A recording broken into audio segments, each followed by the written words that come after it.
Hey everybody, John here from the Sports Department and going over tonight's two-game LPL slate. I hate to say it, guys, it's going to be a pretty short video. This is not an exciting slate. There's not much to be done with this one, I hate to say. Let's just look at the teams first, and there's one note to make. The DMO support, Yui, at least at the time of me recording this video, is not in Fantasy Labs yet.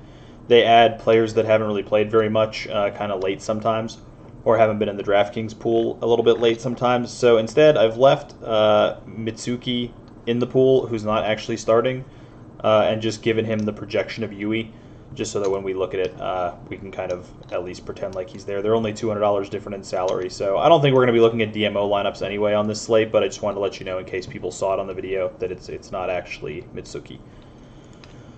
First matchup of the day, WE, minus 700. They're 5-3 on the season. 1762 gold per minute to 1678 for DMO, plus 36 on gold differential to minus 238. First blood, first turret, a little sketchy for WE, 3352 to the 5044 of DMO. Dragon percentage, 55 for WE and 40 for DMO. Gold difference of 15. WE maintaining this incredible feat of being behind at 15 minutes despite having an incredible season. They're just playing really well with mid-game team fighting compositions where they don't need to win their lanes. Minus 373 and minus 1151 for DMO. So heavy stats favored in almost every metric for WE. I think anybody that's been watching the games just knows, doesn't need me to go over the stats with WE and DMO to let you know that probably WE is a pretty large favorite. They are minus 700. The bloodiness in this game, very high. The lowest number anywhere is 17.5, which is automatically just going to make for an extremely bloody matchup. WE, a big favorite probably to be the highest scorer on the slate, you would think. And then you go down here, and it's EDG versus JDG, and look at those KPWs and DPLs. Pretty much the same thing. 17.4 the lowest, the other number is even a little higher. So this matchup probably even projecting to be a little bit bloodier. We'll have a look in a minute when we go over to the projections to see what the actual player projections are, not just the kill and death projections, but EDG at plus 230, they are 3-4 on the season, up against JDG minus 335, they are 5-2 on the season. JDG, a real Jekyll and Hyde of a season so far. Some games where you've been like, what the hell? This is like the guys that won Spring Split. Like, what the heck is going on with these guys? And then other games where they kind of just looked like the JDG of old. Comparing the stats is pretty similar to comparing the other game. So you have 1745 to 1853, plus 133 to minus 23. Slightly better objective control for EDG in the early game. Dragon control, 7-point advantage to JDG, and then they are minus 49 at 15 minutes to the minus 361 of EDG. Funny, we have 4 teams on the slate that are all behind at 15 minutes on average. Just different kinds of teams that are doing that. As we kind of talked about, the bloodiness level for this game seems a little heavier than the other game. We'll look at the projections in a second, but it leans me towards wanting to have this game as your heavier game in general.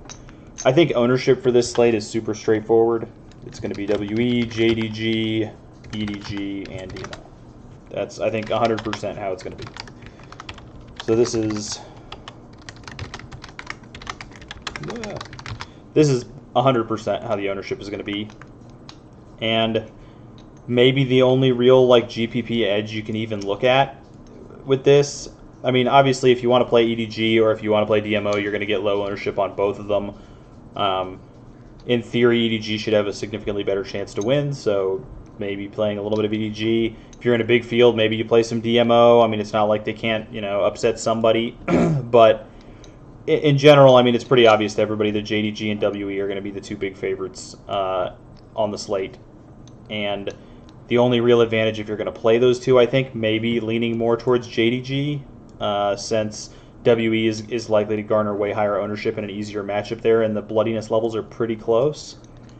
But I don't see too much edge in this slate, to be honest with you. It feels like a slate where maybe you play cash games and just try to get an edge in the 2v2 or the edge in which stacks you're using. It doesn't feel great for GPP.